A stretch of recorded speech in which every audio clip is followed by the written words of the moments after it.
Okay, today we're going to be doing a plug change on a Bentley Continental W12 6-litre engine. The beast has 12 plugs. It involves removing all this intake manifold to reveal obviously the coil packs and what have you. There is a left and right air filter also fitted on the vehicle that needs to be removed. A few connectors, or a dozen connectors around, hoses on the back, this decorative strip in the middle, and then we can get to the bolts to remove the manifold. So we will take some snippets through the job and hopefully be able to help anyone that is doing this. When it first came in, it had these little covers on. So you've got this one here, which is a very simple pull forward towards yourself to release. These are all obviously decorative covers. You've got this one which just pops up at both ends very carefully, and it's held on by those grommets there. And the one at the back, which is also held on by grommets, 3 clipped in. So once you get past that stage, it reveals the true ugly bolts rather than these lovely decorative ones. So we need to undo all of these to the back, remove these 2 lines from both sides. There's an electronic contact here, an electric plug on this side. You've got a sensor that's built in here. That's all I can see for now, but as we move around the vehicle, I'm sure things will become more apparent. These will need to come off, these hoses off of the throttle bodies, and hopefully once we've released the air filter boxes and removed those up, we'll get a better view from the sides here for the next part of the video. Just remove the bolt from that side. Now we're going to remove this bolt that holds down the air filter box. Being careful not to lose our bolt. Take that out, pop that over there. So now as soon as you remove those, you'll feel all of a sudden lots of play in the air filter box. Once you've got that movement, you can carefully start to raise it. And we've got to disconnect this plastic pipe that runs through to the front on both sides, and you should be able to start to raise it. Okay, straight away upon removing this air filter box, I could see that there was this wire here that appears to have been cut and bypassed. So this wire should be joint here, but you can see someone's run this red cable, I imagine, all the way to the other side to basically splice the reading from this side of the engine. That is not cool. We will need to obviously let the customer know about this and obviously offer possibly some solution to this problem. Furthermore, if you look down here, these go straight to probably the turbos or engines, chargers, what have you. First thing you want to do is get yourself a rag and block up this portion to ensure that nothing drops down into this part of the engine, because retrieving it will be a absolute mish. So both sides, remove your boxes. Obviously straightforward. You've got this electrical connector which we'll be disconnecting in just a moment, but make sure please plug those wells. Stick a glove over it, stick a cloth in it, whatever it takes, because obviously when you start to clean this area and blow all this area out, all the particles are going to go into the engine. Okay, as expected, when I first saw this red wire from this side, as we've taken off the box from this side, you can see they've spliced it into that signal to give this signal back to the ECU as opposed to that side of the engine. And they've done that for a reason, obviously to bypass something that was a fault or faulty and they couldn't rectify.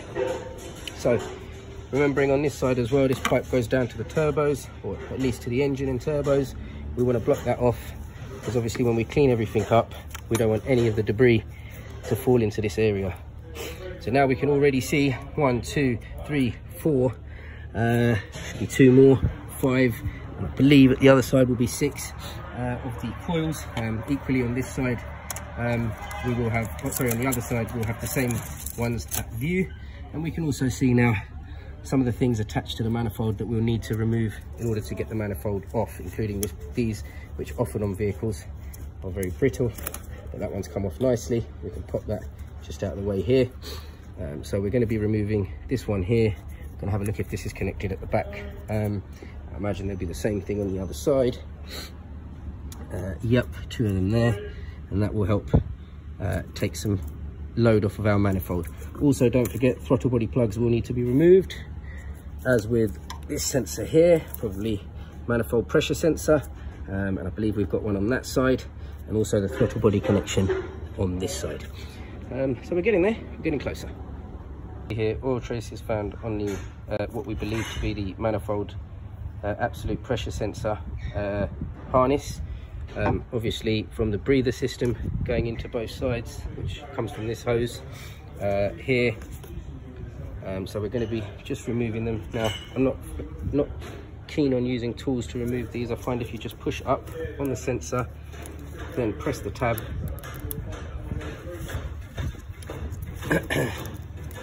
you can get them out without having to tool it. Just on the other side, this side's a bit trickier to get to. She's off, and then we can start working on the bolts. Okay, this is the Bentley Continental W12. Just basically, I'll just lift this nice fresh towel off so we can just have a look. So basically, we need to cover these ports up whilst we work. It's not hugely oily. I'd expect some degree of oil in there. My only concern really at this point is this rocker cover here is leaking, so it will need a new gasket at some point. We will clean up the area because it could well be oil leak from another area or something else, because if you do remember, these pipes which breathe into the manifold here live just above this area, but I would be quite surprised if it's anything else. It does very much look like a weeping rocker cover gasket, so we'll give that a little wipe down and we'll notify the client of that. So now that reveals all our coils, because before we could only see 4 per side. They are fitted in opposite directions, so you shouldn't get a problem with your connections. I would advise changing one plug at a time, putting the new one in so that you're closing up the bore and there's no risk of anything going in. The first plug to come out is badly fouled. The port was clean, but yeah, generally some in there. So yeah, that looks like it's never been changed. We just want to see if we can see any numbers on the plug. Oh, it's an NGK. Interesting. So at some point that plug has been changed, because they don't come from factory like that. Okay, we're going to put one in, one out each time and work through one side, and then we'll go to the other bank. The inside of the air filter boxes after taking the filters out, or filter out in this case. Just going to give this a clean. We're not just going to chuck a filter straight in here. Car deserves more. So we're going to give that a good clean up, and we'll hopefully take a shot of it before we put it back. All nice and clean and shiny to go back in. So the manifold and air filter boxes go back on exactly in reverse of how it all came off. It was quite a straightforward job really. I hope this video has been entertaining or helpful. I'll be very grateful if you would like and subscribe. Please take a look at some of my other videos. I hope they'll be entertaining too. Thank you very much.